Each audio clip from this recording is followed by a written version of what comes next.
کلونه وروسته د ختیځ ولایتونو د خلکو لپاره د یو حیاتي پروژې پیل. د کابل جلال آباد دویم لین سړک د چارو پرانیسته د خلکو لپاره د خوښۍ یو لوی زیری دی. د ننګرهار خوږیاڼو ولسوالۍ مملې سیمه کې نن د ریاست الوزرا اقتصادي مرستیال مولا عبدالغني برادر او ټولګټو چارو وزیر قربانه و چې د یو لوی پروژې پرانیسته یې وکړه. د جلال آباد کابل دویم لین سړک د لومړي فاز لومړی لاټ 22 کیلومتره سړک پرانیسته وشوه چې په کانکریټي ډول به جوړ شي.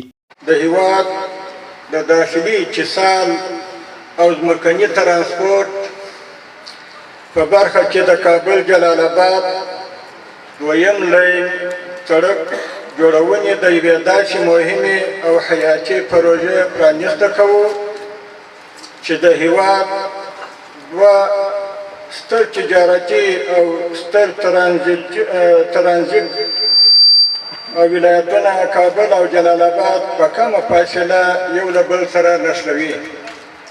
د ټولګټو چارو وزیر وایي دا چې دغه سړک باندې به بار وړونکي لارې موټرونه تګ راتګ کوي نو سړک به په کانکریټي بڼه رغول کیږي چې ډېر وخت لپاره مقاومت وکړي.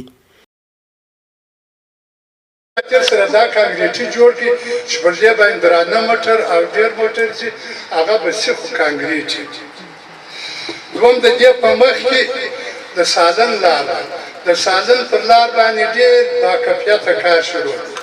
سی ټي بي سیخ کانکریټ شروع دی.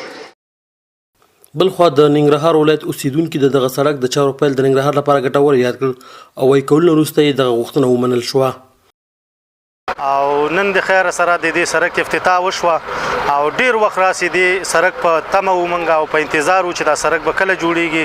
ان شاء الله نن افتتاح وشوه او خدای دې وکړي چې تر سره شي او چې نیمګړی بیا پاتې نشي همداسې لکه مخکې چې پاتې شوی و. او د مشرانو نه ډیره هیله کوو چې ډیر په تاکید سره او ډیر په کتنې سره د دې سړک بررسي وکړي او تخنیکی بررسي وکړي چې د مطلب ساختمان پکې صحیح وشي.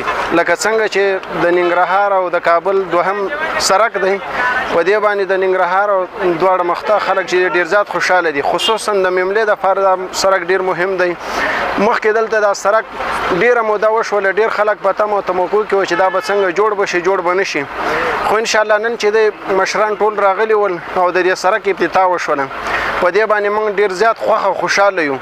یو غوښتنه هم دغه ده چې کله دا سړک جوړیږي باید چې د دې سړک په جوړولو کې انجینر صاحبان او مشران د دې ښه نظارت وکړي. د جلال آباد کابل دویم لین سړک چې کارونه یې کلونه وړاندې د اسیا پرمختیایي بانک له لورې پیل شوي وو د ډېرې لږې برخې تر جوړېدو وروسته یې کارونه بیرته بند شو چې کلونه یې د خلکو د جوړېدو غوښتنه وکړه او بالاخره نن د خکروبو په پیسو چارې پیل شوې. پژواک خبری آژانس د پیښو ریښتینې هنداره